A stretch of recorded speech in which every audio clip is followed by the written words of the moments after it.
नारे। लेबनान की राजधानी बेरूत में बेहिसाब तबाही की मंजर है। लेबनान की राजधानी बेरूत में बेहिसाब तबाही। आईडीएफ के हमले में कार के पड़खच्चे उड़ गए। इजरायली हमले में कई शहरों में भारी नुकसान होने की आशंका जताई जा रही है। लगातार जो है ये स्थितियां देखने को मिल रही है। हम लगातार इस पर चर्चा भी कर रहे हैं। आशीष साहब हमारे साथ जुड़ चुके हैं। आशीष जी, एक बार फिर से स्वागत है आपका।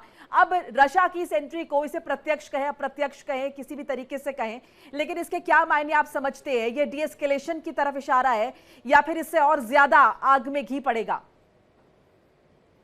मैं तो अभी इसको रशिया की एंट्री मानता नहीं हूँ। स्टेटमेंट्स देने से आप कह रहे हैं? हाँ, कुछ खास फर्क नहीं पड़ता। 2-3 दिन की काफी स्ट्राइक साइलेंस के बाद आज उन्होंने फिर से कुछ एक्टिवेट किया है। देखिए, इस युद्ध का हर ग्रुप का एक अपना इंटरेस्ट है। इजराइल का इंटरेस्ट है उनका एग्जिस्टेंस, ईरान का इंटरेस्ट है एक management and control of Islamic thoughts, radical thoughts. US का इंटरेस्ट चेंज होता रहता है। पहले उनका इंटरेस्ट था ऑयल।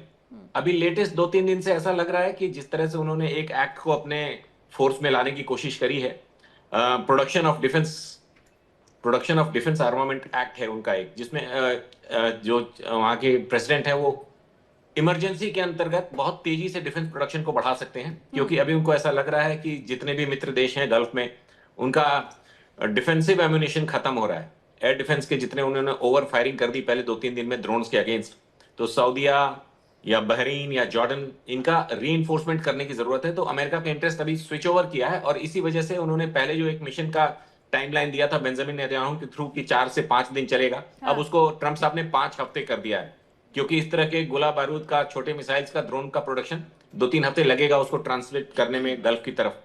एरियल रूट से भी लाएंगे, फिर भी उसके प्रोडक्शन में थोड़ा और टाइम लगेगा। तो हर पार्टी का, किसी यूरोप के ज्यादातर पार्टीज का इंटरेस्ट उनकी एनर्जी है।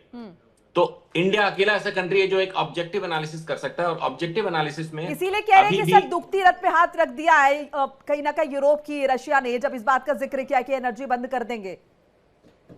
हाँ, इंडिया की एनर्जी तो टोटली ईरान डिपेंडेंट नहीं है, और प्लस अभी अभी हमने ये टैरिफ के चक्कर में अमेरिका से वेनेजुएलन ऑयल लेने की बात करी थी। रशिया से अभी भी हमने टोटली बंद नहीं किया है, वो रास्ते खुले हुए हैं, क्योंकि उनकी जो सैंक्शनड 2 मेजर सैंक्शनड कंपनीज है रशिया की, उनसे हम तो तेल लेने बंद करने की हमने बात की थी, लेकिन कुछ और कंपनीज हैं जिनसे हम तेल ले सकते हैं। अमेरिका ने बोला था सैंक्शनड कंपनी से तेल नहीं लेंगे रशिया से, तो 2 मेजर ऑयल प्रोड्यूसर्स उनके यूएस की तरफ से सैंक्शन में है, तो उनसे हमने रोक दिया है। लेकिन और भी कुछ कंपनीज है जो रशियन तेल, तो हमारी एनर्जी पे कोई क्राइसिस नहीं है। मुझे इसमें ग्लोबल